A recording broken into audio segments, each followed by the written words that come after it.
Je suis Lou Valérie Dubuis, depuis 25 ans au service du spectacle à travers le monde, dont 17 ans à l'Opéra de Paris, et j'interviewe des collaborateurs pour vous. Vous me suivez en coulisses?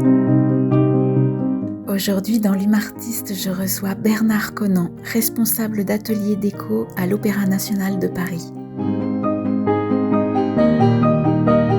Bonjour Bernard Conant. Bonjour Valérie. Merci de me recevoir dans l'atelier déco de l'Opéra Garnier. Nous avons travaillé longtemps ensemble, évidemment. Quelques années, effectivement. Oui. Lorsque je viens ici, je me sens comme Alice au pays des merveilles, figure-toi. On trouve des matériaux, des outils en tout genre. Au fond, un chaudron pour les teintures, dans la mezzanine des perles et tout ce qu'il faut pour confectionner les couronnes et les bijoux des danseuses. Tu es responsable de l'atelier déco. Est-ce que tu peux nous décrire ton métier? C'est un métier qui est difficile à comprendre, à saisir, en tout cas à la première lecture. Pour le résumer, on intervient sur tout ce qui est couleur et volume au service des costumes. En premier lieu, des ateliers de couture qui ont besoin de tissus dans des couleurs particulières. Oui. Donc en amont, on va venir teindre les tissus selon les gammes choisies par les décorateurs, ou parce qu'il y a un tissu ancien qu'on ne trouve plus et qu'il faut refaire la couleur. Vous teignez même les collants des danseuses et des danseurs. On teint beaucoup les collants des danseurs, surtout des danseurs, et après on teint les chaussons, enfin on les peint les chaussons. D'accord. Là c'est la peinture pour venir à sortir le pied, le chausson à la couleur du collant, pour que la jambe ne fasse plus qu'une seule ligne en fait, esthétiquement. C'est quand même plus heureux que d'avoir une rupture au niveau du pied. Ouais, c'est important. Très important. On intervient aussi sur les tissus, on peut faire des motifs. Ouais. Donc ça va être soit de la sérigraphie. Aujourd'hui, on est équipé d'une imprimante textile par sublimation, qui est une technique un peu particulière à chaud. On vient transférer sur du tissu un motif, une couleur unie même, ou une photographie. On peut vraiment, ça nous donne beaucoup de liberté et beaucoup de rapidité. Ouais. Pochoir aussi, une peinture à main levée. Et après, pour tout ce qui est volume, ça peut être des structures en métal, en corde à piano. Ouais. Très légère et très flexible en même temps, mais en même temps très solide une fois qu'elle est soudée. On fait des tirages à partir de modelage de terre glaise ou de plastiline, faire des masques ou des volumes divers. On fait aussi tout ce qui est de l'ordre de la bijouterie. Et effectivement, dans les codes du classique, on trouve beaucoup de diadèmes. Ouais. On les voit déjà une fois par an au défilé, puisque les étoiles portent chacune un diadème personnalisé. Qu'elles choisissent? Vous les travaillez ensemble? On les adapte à la morphologie, effectivement. On peut rajouter une pointe ou pas. On peut rajouter un petit motif latéral sur les côtés ou derrière, aller plus loin derrière. Sur la coiffure, sur le chignon, effectivement, c'est un dialogue avec elle pour ce qui est des diadèmes d'étoiles. Un champ très large de matériaux, de techniques. C'est ça. Comment on arrive dans un atelier comme ça? C'est des gens qui ont d'abord une formation dans le costume, dans la couture. Ah oui. Donc il y a une vraie sensibilité au costume. Ouais. Au tissu. Au tissu, d'abord. Et après, souvent, ils ont fait une formation élargie en art appliqué. D'accord. Après, il y a des profils différents, des gens qui ont fait de la céramique, par exemple. Mais la question, c'est surtout de maîtriser la couleur et le volume, en fait. Avoir un vrai instinct de la couleur et du volume. Ne pas avoir peur d'affronter une question et trouver des astuces pour les réaliser. Être un peu ingénieux, voilà. Ouais. Et un peu créatif. C'est un laboratoire ici.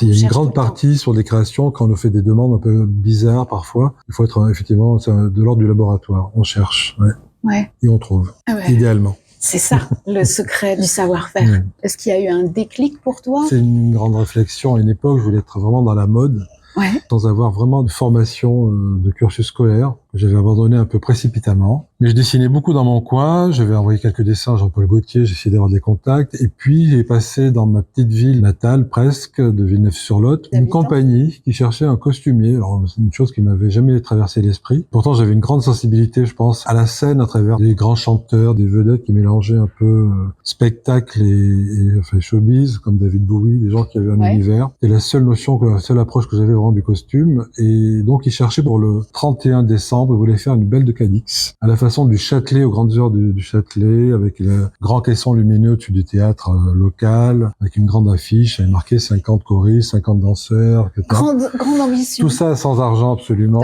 évidemment. Une seule représentation. Ils m'ont donné le livret, je me suis mis à dessiner. En 2 jours, c'était réglé, ils m'ont fait confiance et moi, j'étais surexcité de faire ça. Et c'était le début, effectivement, d'une collaboration de 5 à 6 ans avec eux. Mais grâce à ça, j'ai touché à la régie lumière, la régie de tournée. Qui dit petite compagnie dit peu de moyens, donc finalement, il faut toucher à tout. Ouais. Et c'était, je pense, très formateur. Et ensuite? J'ai passé par Disney qui venait d'ouvrir. C'était pas du tout mon univers, par contre, parce que là, j'avais quand même été très sensibilisé et à la musique et surtout d'abord une grande liberté. J'étais quand même créateur de costumes en plus. Après, j'avais pas tellement de réseau. Il se trouve que je suis passé quand même avec mon petit dossier à l'Opéra de Paris. J'espérais être habilleur, et puis on m'a envoyé finalement au service couture, où j'ai rencontré mon prédécesseur ici, Michel Ronvaux, qui m'a fait confiance. Et surtout, j'ai découvert un endroit qui était vraiment l'univers dont je rêvais. Ça me rappelait un peu l'atelier de mon grand-père, où je fabriquais des vaisseaux spatiaux avec du bois. Ah ouais. Mon grand-père était équipé, il avait une forge, il avait plein de choses comme ça. Et je retrouvais ce plaisir comme ça de créer des choses avec des petits bouts de choses qu'on transforme. Et je me suis senti très bien, très vite. Et donc tu es resté... Et le temps est passé après, très vite aussi.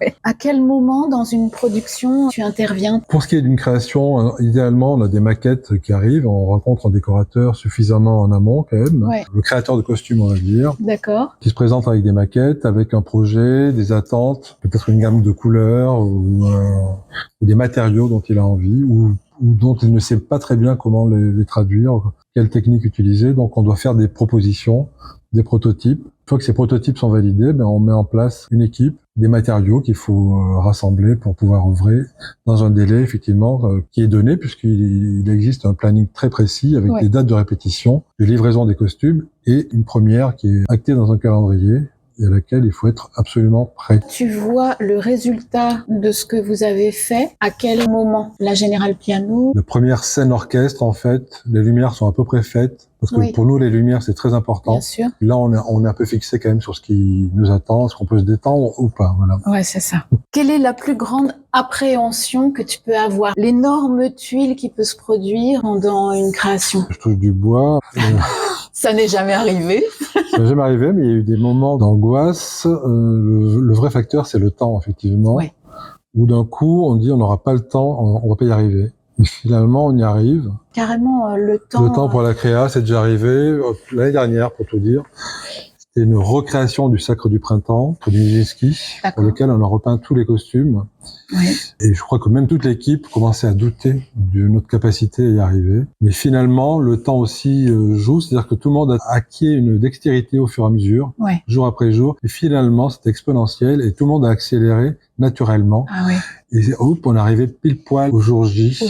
Et ça, c'était une vraie angoisse. Ah oui. On évalue le temps nécessaire et globalement, on nous donne les moyens de réaliser bien et confortablement les choses quand même. Quel est le moment le plus excitant quand tu es sur une production depuis longtemps? Quand le spectacle est réussi.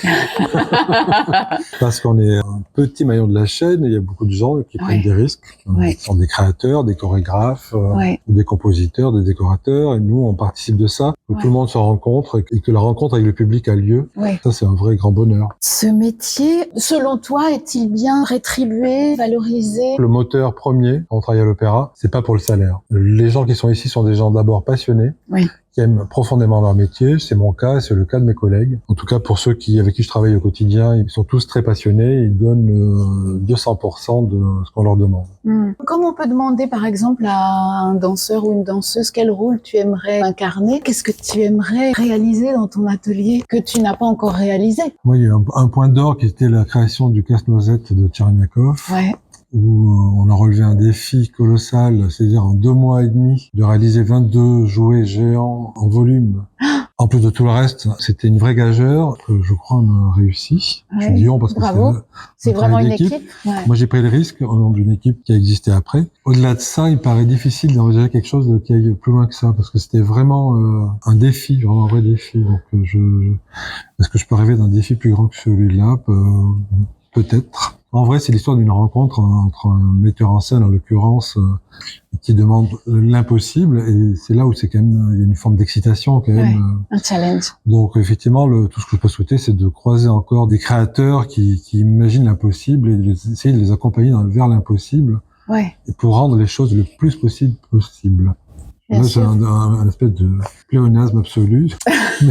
Que l'impossible devienne possible. Et est-ce que tu aurais une rencontre qui t'a marqué? Les rencontres, j'en ai eu beaucoup. Elles sont vraiment moteurs parce qu'elles ont comme ça jalonné tout mon parcours à l'opéra. Dès qu'il y a un petit moment de mou, de démotivation, arrive un créateur qu'on n'attend plus, et qui vous emmène dans un nouvel univers. Et là, d'un coup, on se rassemble et on y va de nouveau. On remet l'armure et hop... C'est reparti. On repart au galop. Donc Pina Bausch en fait partie. Ouais. Matsek était un choc oui.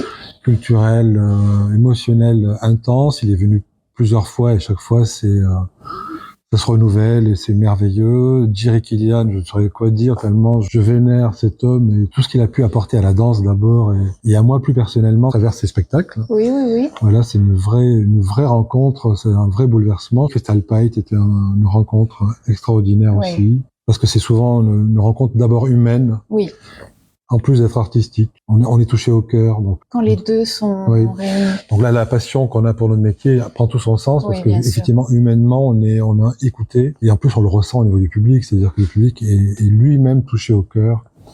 Donc ça se véhicule, ça se transmet comme ça, c'est une espèce de virus heureux. Ici à Garnier, se prépare plus des ballets que des opéras? Alors pour ce qui est des costumes, parce que c'est différent pour d'autres services, nous on travaille exclusivement pour le ballet. Oui. C'est ponctuellement, quelquefois on a travaillé sur des lyriques, mais de manière très restreinte. Et on travaille vraiment en grande proximité avec les danseurs, ce qui est aussi un autre moteur dans notre quotidien quand même.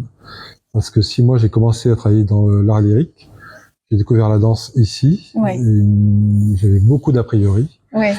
Les pires a priori que véhicule à peu près tout le monde, c'est-à-dire que la danse classique, c'est ringard. Et moi, j'ai vu Gisèle classique pour la première fois, j'étais au premier rang, et je suis sorti de l'opéra, j'avais la tête qui tournait, et je pourrais pleurer.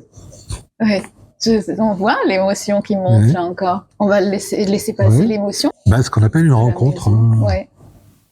Je me souviens avoir découvert la danse classique ici aussi, en tant que spectatrice, dans les premiers rangs. Le bruit des pointes sur le plancher, c'est étonnant. Oui. Quand on découvre ça, on se dit, mais qu'est-ce que c'est? Oui, pourquoi? On imagine que ça ne devrait pas faire de bruit. Effectivement, il y a cette espèce de lourdeur sonore. Mais à quelque chose qui est vers le haut, qui est très léger. La danse classique, on s'élève. On est vraiment dans la transcendance, surtout dans Gisèle, où on a affaire à un pur esprit dans le deuxième acte. Oui.